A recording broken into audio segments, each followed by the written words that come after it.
Bonsoir à vous tous. Je vais continuer dans cette entreprise de désapprentissage pour réfléchir à la notion de comment est-ce qu'on peut apprendre à désapprendre, à cacher notre différence.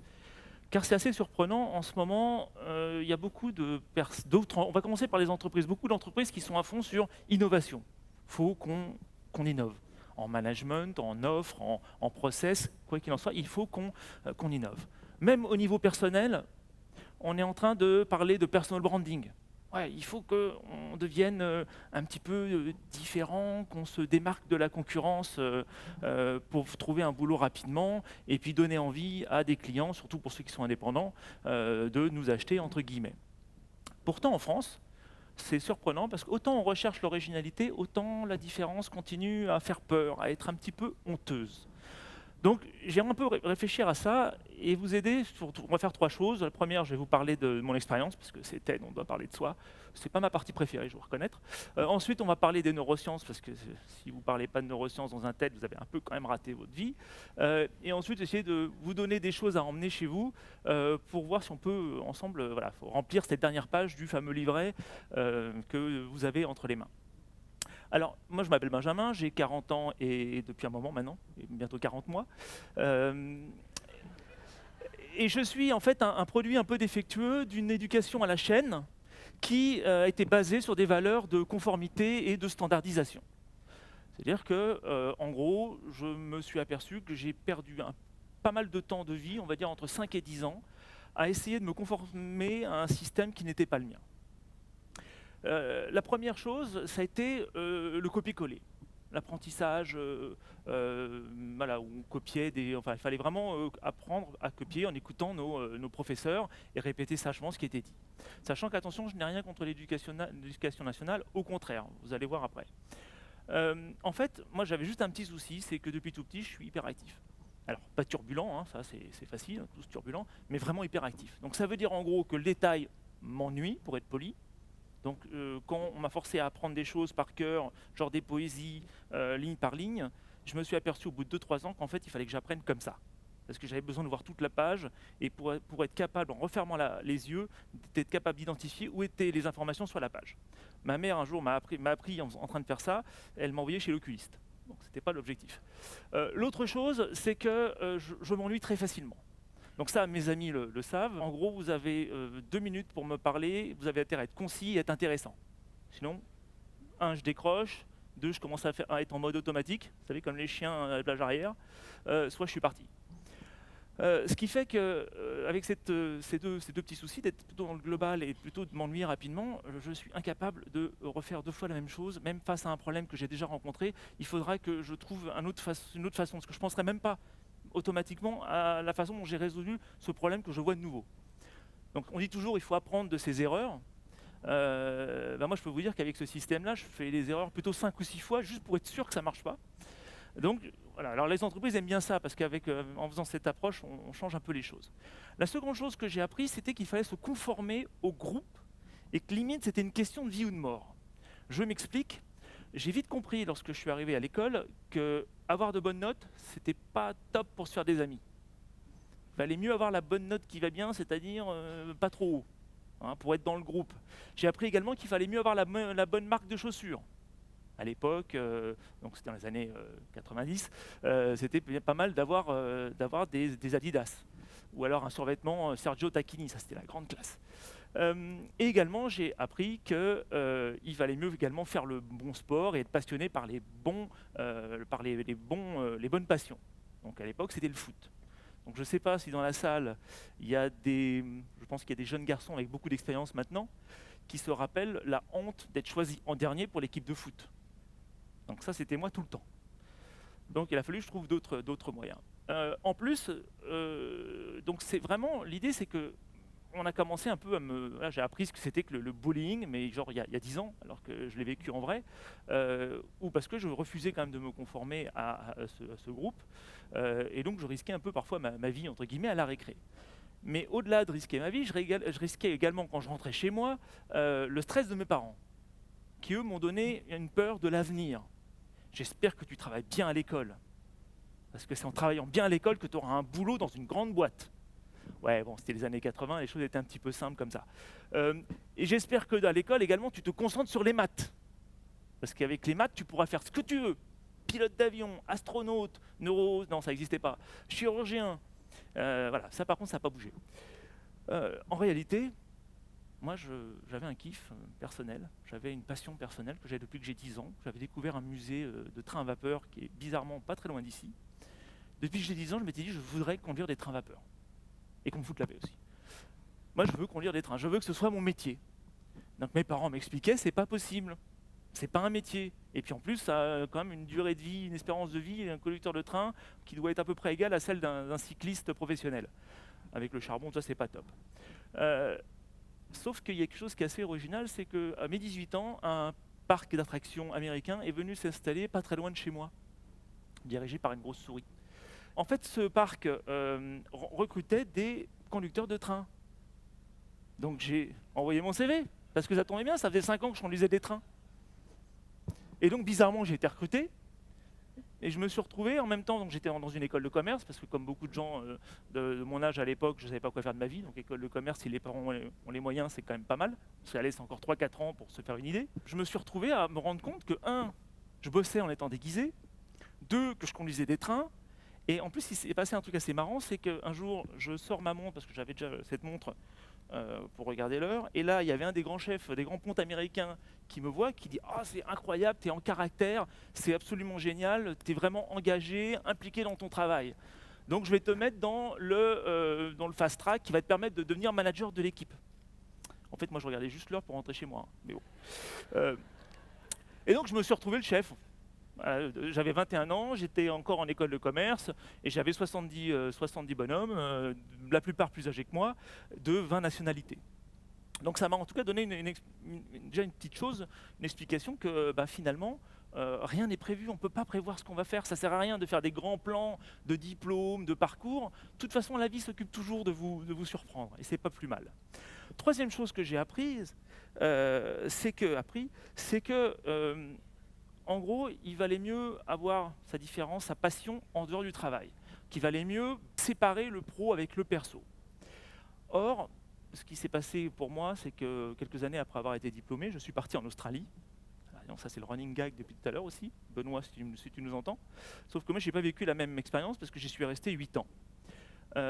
Et en fait, en arrivant là-bas, je suis arrivé dans un pays, enfin à Sydney en particulier, où il faut savoir que 60% des habitants de Sydney ne sont pas nés en Australie. Donc il y a des Indiens, des Africains du Sud, des Américains, je vous en passe. En fait, c'était vraiment un petit microcosme du monde dans une ville. Et en fait, chaque personne que je rencontrais partageait leur univers, montrait leurs différences. Alors forcément, dès qu'on a un sari, tout de suite, on voit comment on est différent, mais surtout être capable de mettre des mots pour vous passionner dans ce qu'ils faisaient.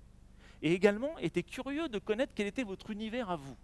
Donc c'est comme ça que je me suis retrouvé à m'intéresser à ce que faisait le métier de DJ, au deltaplane, au poker, à la K-pop, donc la musique coréenne, plein de sujets assez amusants de rencontres et de personnes qui partageaient. Donc ces 3 expériences déjà m'ont permis déjà de créer ma première entreprise en Australie en faisant exactement le contraire de ce qu'on me disait toujours, c'est-à-dire je l'ai fait avec un ami, sans faire aucun plan et en faisant le contraire de ce que faisaient mes concurrents. On est passé de 0 à 50 salariés en un peu moins de 2 ans, donc le truc était pas mal. Là-dessus, je suis rentré en France, australien, un petit peu désœuvré, j'ai commencé à bouquiner pas mal de choses autour des neurosciences. Et j'ai découvert un livre, alors je pourrais vous citer 5 livres qui ont changé ma vie, mais celui-là c'est le dernier en date, Iconoclaste, écrit par un neuroscientifique qui s'appelle Gregory Burns. Alors rapidement, iconoclaste, c'est pas une insulte humain entre trompe-la-mort, Béchibouzouk et Saltopithèque, ou je sais pas quoi, du capitaine Haddock. Iconoclaste, ça vient de l'empereur Léon III, qui était empereur de Byzance, qui en 726 a décidé qu'il fallait arrêter de faire des représentations en statue de Dieu. Parce que Dieu, c'est immatériel, Dieu, c'est tout ça. Mais en tout cas, il commençait à se trouver que les catholiques tournaient un petit peu veau d'or en adorant des icônes, que ce soit des peintures ou des statues. Donc il a décidé qu'il fallait détruire toute chose qui essayait de ressembler à Jésus-Christ ou à Dieu. Donc ça a été le premier à chercher à détruire les icônes, voilà, l'iconoclaste. Alors en fait, ce n'était pas le premier, puisque déjà les Égyptiens avaient souvent pour habitude de démolir les statues des prédécesseurs. En tout cas, par extension, un iconoclaste est quelqu'un qui n'a pas de respect pour l'ancien parce que c'est ancien. Je ne vais pas vous dire place aux jeunes, mais si, place aux jeunes. C'est un peu ça que ça veut dire. C'est également quelqu'un qui n'a pas, qui ne se conforte pas aux croyances, aux coutumes populaires. Donc en langage de 2014, ça veut dire que c'est quelqu'un qui est sorti de la matrice et qui est capable de savoir qu'il est dans une matrice et qui est capable d'en sortir. Y revenir, c'est plus compliqué, mais en tout cas, il comprend qu'il est dans un système. L'iconoclaste, selon ces neurosciences, c'est 3 choses. La première, c'est l'incapacité à refaire la même chose face à un problème déjà rencontré. Tiens, ça me dit quelque chose. C'est-à-dire que ce sont des personnes qui restent imperméables à l'influence des autres, à la conformité, et encore plus à leurs expériences passées. Parce que malheureusement, on a tous tendance à utiliser nos expériences passées pour faire des prérequis, faire des raccourcis sur notre futur. Eux, ils ne font pas ça. Je vous présente par exemple un exemple, c'est Bert Chavitz. Alors Bert Chavitz, en fait, il a lancé une marque qui s'appelle Burt's Bee, et ce mec est extraordinaire. Il est passé de photographe à clochard, à apiculteur, à milliardaire, à ermite. Donc c'est-à-dire que chacune de ces expériences a servi à rien pour la suivante. La seconde, ce sont des gens qui maîtrisent leur peur. C'est-à-dire que ce n'est pas qu'ils n'ont pas peur, c'est qu'ils maîtrisent leur peur. En tout cas, il y a une peur qu'ils n'ont pas, c'est la peur du ridicule. Vous croyez, évidemment, quand je mets mon chapeau, je me dis, il y a des gens qui vont me regarder un drôle d'air, soit concupiscent, soit ce mec-là, il a perdu la tête, soit qui vont me regarder de tête en bas, comme j'en ai vu, en disant, mais qu'est-ce qu'il y a derrière? Alors je sais que c'est un peu bizarre, le pantalon c'est Zara, je sais qu'il faut oser. Alors un exemple de personne que pour moi n'ose pas, voilà, qui a pas peur, entre guillemets, ça a été le prix Nobel 2005, qui s'appelle Barry Marshall, qui est un Australien, God Save the Queen, et qui, en fait, pour prouver que les ulcères n'étaient pas seulement dus au stress, mais à une bactérie, qui s'appelle l'hélicoptère bactère pylori, ça j'en suis sûr, hélicoptère bactère pylori. En fait, il s'est injecté la bactérie lui-même, parce qu'on n'avait pas le droit de faire des essais. En Australie comme ici, on n'a pas le droit d'essayer sur l'être humain. C'est comme ça. Et finalement, il était malade. Et donc, il a prouvé que les ulcères étaient dus à une bactérie. Hop, prix Nobel de la médecine et de la psychologie, dans la foulée. Ça, quand même, c'est costaud. La troisième chose, à quoi on peut reconnaître un iconoclaste, c'est les 3 choses. Hein, c'est pas l'un ou l'autre, c'est les 3. C'est que ce sont des gens qui ne sont pas des ermites, ils ne vivent pas dans les bois.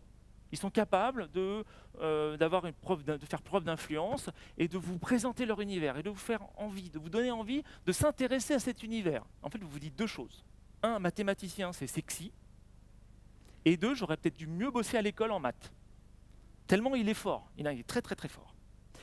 Donc vous voyez, ces 3 choses décrivent ce que c'est qu'un iconoclaste. Alors maintenant, les neurosciences nous disent aussi, vous êtes né iconoclaste ou pas.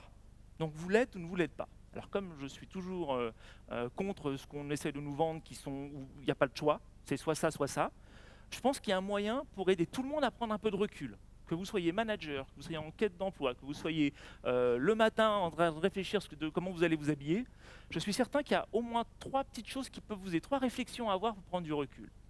La première chose, ce serait de vous poser une première question qui est « Pourquoi est-ce que je fais ça ?» Pourquoi est-ce que je prends cette décision? Pourquoi est-ce que j'hésite entre une chemise bleu clair et une chemise bleu ciel? Entre un costume, un costume gris foncé et un costume gris moyen? Pourquoi est-ce que je choisis? Est-ce que c'est parce que c'est facile? Parce que c'est l'usage? Parce que c'est la convention? Parce que je suis feignant? Voilà, juste pourquoi? Pourquoi est-ce que je fais ça? Ou peut-être aussi parce que, attention, celui-là, il n'est pas bon, peut-être parce qu'on a toujours fait comme ça. Donc pourquoi est-ce que je challengerais si ça a été fait comme ça depuis toujours? Il n'y a pas raison que ça change. Ça, on appelle ça les tueurs de l'innovation, l'entreprise, ceux qui pensent comme ça. La deuxième question, donc après le pourquoi je fais ça, c'est si j'essaye, qu'est-ce que je risque? Ça va me rendre malade, comme Barry. Ça peut être ennuyeux pour ma carrière. Ça va peut-être aller contre la notion de risque. Voilà, vraiment réfléchir, est-ce que vraiment je risque quelque chose? Est-ce que je risque ma vie? Est-ce que je risque de rater un virage dans ma carrière? Et la troisième chose, parce qu'on ne peut pas être iconoclaste tout seul, est-ce que je suis capable de formuler mon idée et de la partager? Ouais, est-ce que vous pouvez, votre idée est peut-être un peu bizarre, ou votre façon de vous habiller, ou je ne sais pas, est-ce que vous pouvez la formuler? Est-ce que vous pouvez retrouver des gens qui vont vous aider à grandir et à arranger et à partager cette idée.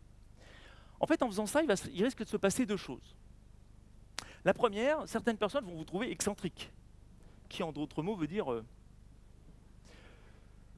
La deuxième, parce que tous les personnages que je vous ai présentés, et tellement d'autres, et je pense que beaucoup, si ce n'est pas tous les talkers, les speakers que vous avez vus ici sur scène, et je pense pas mal d'entre vous aussi, sont des iconoclastes. L'autre chose qui va se passer, donc, par contre, c'est que je pense qu'on est tous un peu immatures. Je pense que si les gens commencent à dire de vous que vous êtes immature, quel que soit votre âge, je crois qu'on va commencer à aller dans la bonne direction de ce que le monde a vraiment besoin aujourd'hui. Je pense qu'il a besoin que, simplement, en une phrase, qu'on apprenne à désapprendre à être des adultes, tout simplement. Merci.